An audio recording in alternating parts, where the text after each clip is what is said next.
Hello, my loveliest friends. What's up and welcome back to Learn English with AR. Learn English with AR में आपका स्वागत है. So friends, इस video में बात करने वाले हैं 10 phrasal verb with go. Go से बने 10 phrasal verbs. So friends, वैसे तो हम लोग जानते हैं कि go का मतलब होता है जाना, जिसे हम लोग पढ़ते क्या है. एक्चुअली तो सभी को इसे पढ़ लेते हैं go, लेकिन ये एक्चुअली में go नहीं पढ़ते हैं, इसे हम लोग पढ़ते हैं go. यहाँ पर आप देख सकते हैं कि ये फनेटिक ट्रांसक्रिप्शन में लिखा हुआ है. इसे प्रोनाउंसिएशन कैसे करते हैं? गो. सो वैसे तो हमें जानना चाहिए इस वीडियो में कि गो के कितने रूप होते हैं? 5. वैसे भी तो सभी वर्ब के 5 ही रूप होते हैं. पहला रूप क्या है इसका? गो. दूसरा वेंट. तीसरा गोन. और चौथा गोइंग. और पांचवा क्या है? गोज. सो ये आपको पता रहना चाहिए.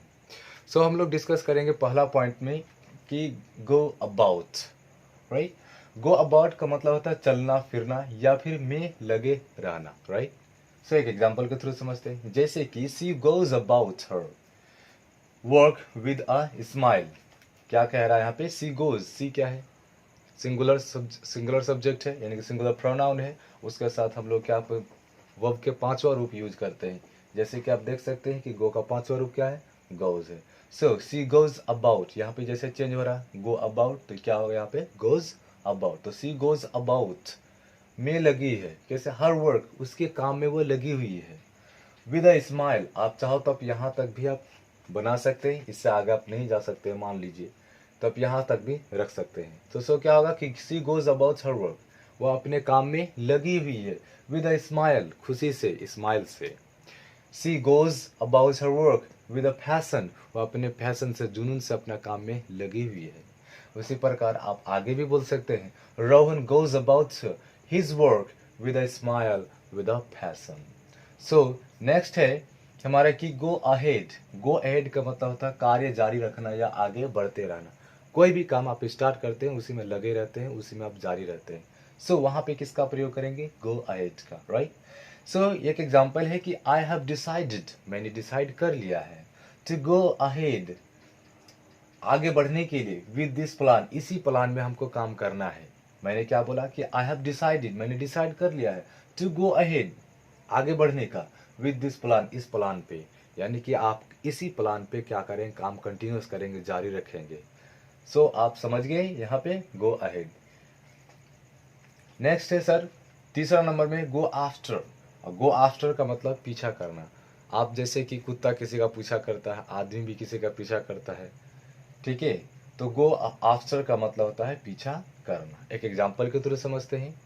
जैसे कि जोवी वेंट आफ्टर रोज, कि जोवी रोज का पीछा कर किया.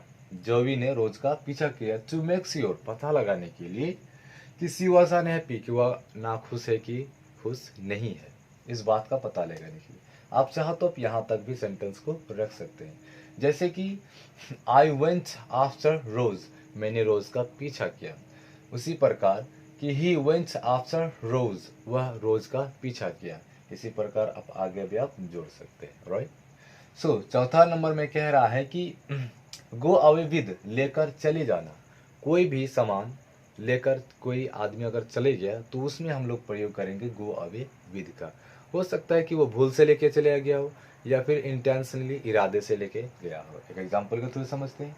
जैसे कि ही has gone away with my phone, कि वह मेरा फोन लेके चला गया. ठीक है. इसी प्रकार आप आगे कह सकते हैं he has gone away with my pencil, with my pen.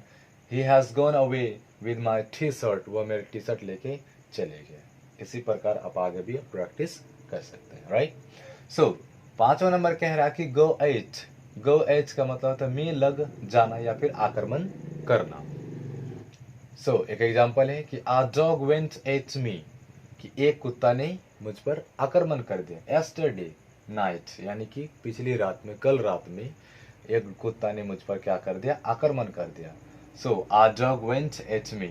उसी प्रकार आ डॉग वेंट एट हिम, कि एक कुत्ता ने उस पर आक्रमण किया. यस्टरडे नाइट, कल रात. उसी प्रकार है नेक्स्ट है गो बैक. गो बैक का मतलब होता है लौटना, टू रिटर्न. जैसे कि I have to go back, मुझे लौटना है, टू माई हाउस, मुझे मेरा घर लौटना है. उसी प्रकार he has to go back to his house, उसे उसका घर लौटना है. आई होप ये आपको समझ में आ गया। अब हम लोग चलते हैं, चाहो तो आप इसे कॉपी कर सकते हो, राइट। अब हम लोग चलेंगे नेक्स्ट पॉइंट की ओर। सो पॉइंट नंबर 7 है कि गो मैड का मतलब होता है पागल हो जाना। जैसे कि एग्जाम्पल के थ्रू समझते हैं कि my dog has gone mad, कि मेरा कुत्ता पागल हो गया। तो गो मैड, गो का तीसरा रूप क्या होगा? गॉन होगा। तो हैज के बाद किस तीसरा रूप ही आता है, तो गो वंस गॉन, तो गॉन यहाँ पे आ गया, तो गॉन मैड। मेरा कुत्ता पागल हो गया तो क्या बना? My dog has gone mad. वह पागल हो गया तो क्या? He has gone mad. आप पागल हो गए तो यू हैव गॉन मैड। इस प्रकार आप आगे भी बना सकते हैं, राइट। पॉइंट नंबर 8 क्या है कि गो ब्लाइंड। जैसे कि अपने गो मैड बोला, उसी प्रकार आप क्या बोलेंगे यहाँ पे? Go blind, right. अंधा हो जाना। If you don't take care, अगर आप टेक केयर नहीं करते, ख्याल नहीं रखते हैं ऑफ योर आइज, अपने आंखों का, यू विल गो ब्लाइंड, तुम अंधे हो जाओगे। यहाँ पे कह रहा है कि if you don't take care, अगर आप टेक केयर नहीं करते हैं, केयर नहीं करते हैं ऑफ योर आइज, अपने आंख का, यू विल गो ब्लाइंड, तुम अंधे हो जाओगे। इसी प्रकार आप आगे भी बना सकते हैं, राइट। नेक्स्ट है सर पॉइंट नंबर 9 की गो डाउन का मतलब था कम हो जाना। कोई भी चीज कम हो जाता है, प्राइस कम हो जाना, लो हो जाना, उसी प्रकार। जिसे एक एग्जांपल के थ्रू समझते हैं कि the price of petrol has gone down. यहाँ पे देख सकते हैं हैज आ गया, इसलिए क्या होगा? वो 3 होगा, राइट। तो so the price of petrol has gone down, कि जो पेट्रोल का दाम हुआ क्या हो गया? कम हो गया है। नेक्स्ट है last point number 10 go up, मतलब था ऊपर उठना या फिर बढ़ना, ऊपर उठना या फिर बढ़ना। जैसे कि the prices of everything are going up, कि हर चीज का कीमत क्या होगा? धीरे धीरे अब बढ़ रहा है। नाउअडेज, इन दिनों में ये बढ़ रहा है। आई होप ये आपको समझ में आ गया होगा। आपका अगर आ चाहे तो आप इसे नोट कर सकते हैं।